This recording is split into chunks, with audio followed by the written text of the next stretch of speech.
and gentlemen, buenas noches a todos. It seems that the negative side favoring the oil companies to the expense of public welfare. It is tantamount to telling us that the interest of the private corporations is paramount over the interest of the public.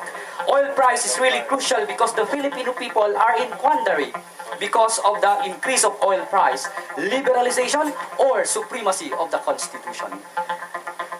The side of this House firmly believes that it's practicable to repeal the RA 8479 based on two grounds. Number one, the interest of the public is being prejudiced by the self-evident, unmitigated rise of the oil price, which also affects the prices of other commodities, in which RA 8479 abjectly fails to address. Second, the law does not provide at all any standard for the determination of a fair price. Let me substantiate my contentions, Your Honors. As regards the first argument, RA 8479 fails miserably to address the economic woes felt by the Filipino people vis-a-vis the spiraling and never-ending oil price hike, which apparently makes the poor poorer and the hopeless more hopeless. This law is like a sword of Damocles hanging over the head of the poor Filipino people who are perpetually worried and perennially at the mercy of these revenue-hungry big oil companies who simply care nothing but gains or profits at the expense of the common tao. It is high time for the state to take a step by regulating the oil industry for the interest of the public welfare. In its exercise of its police power, the Supreme Court, in a number of jurisprudence such as Velasco versus Villegas, Bautista versus Puno, Martinez versus Lozano, to name a few, upheld the interest of the public in general as distinguished from particular class require the exercise of the power. As regards to my second argument, ladies and gentlemen, the law does not provide a definition of a fair price at all. We cannot determine that there is a... Yes, Your Honor. Mr. Speaker, you're arguing on the practicability of repealing or altogether scrapping the law. Yes. On oil deregulation. But would you change your position if the prices of oil are more or less 20 pesos, 22 pesos, 25 pesos? Yes, ma'am. As long as it is for the interest of the public. As long as Mr. Speaker, you're saying that it's a battle between the oil companies and the public interest. Yes, ma'am. As long as the interest of the public is not prejudiced, because public welfare is the paramount consideration Again, you here. did not answer the question. Would you change your position and move to the other side if the prices of oil or premium gas is pegged at 20 pesos? Yes, ma'am. As long as it's for the interest of the public.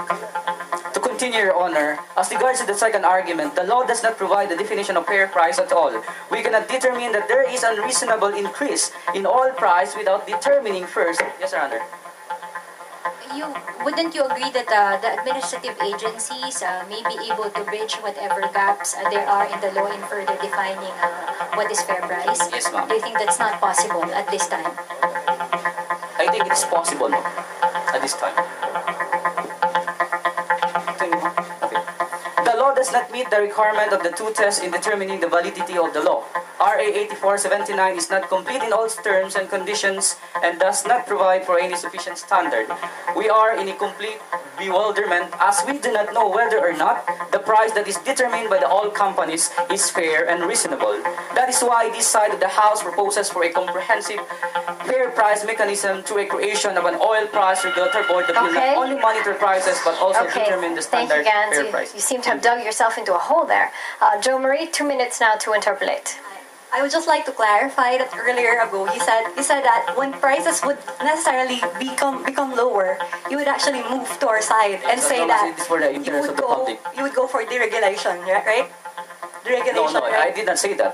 It does not follow. Okay, so what you're saying is that once the prices have been lowered, you would actually abandon your proposal and go with our status quo. No, not necessarily the regulation. Okay. As long as it's for the public interest, but not necessarily the regulation. Non-sequitur, I did not say that. Okay.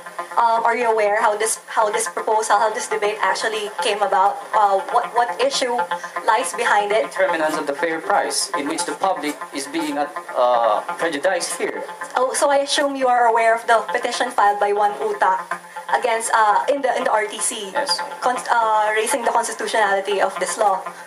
I'm assuming, sir, that you are aware of the separation of powers of the Yes. Philippine government. Yes. Isn't it, sir, that the fact that this law has been signed by the president and has been under deliberations of the Does not mean Congress? that the court cannot declare the law unconstitutional, because the court has the duty to determine whether or not there has been a grave abuse of discretion amounting to lack or excess of jurisdiction on the part of what the do you propose? legislative. What do you propose would happen if this law was declared unconstitutional? What would you do to address the vacuum created by Government that? can enter through regulation.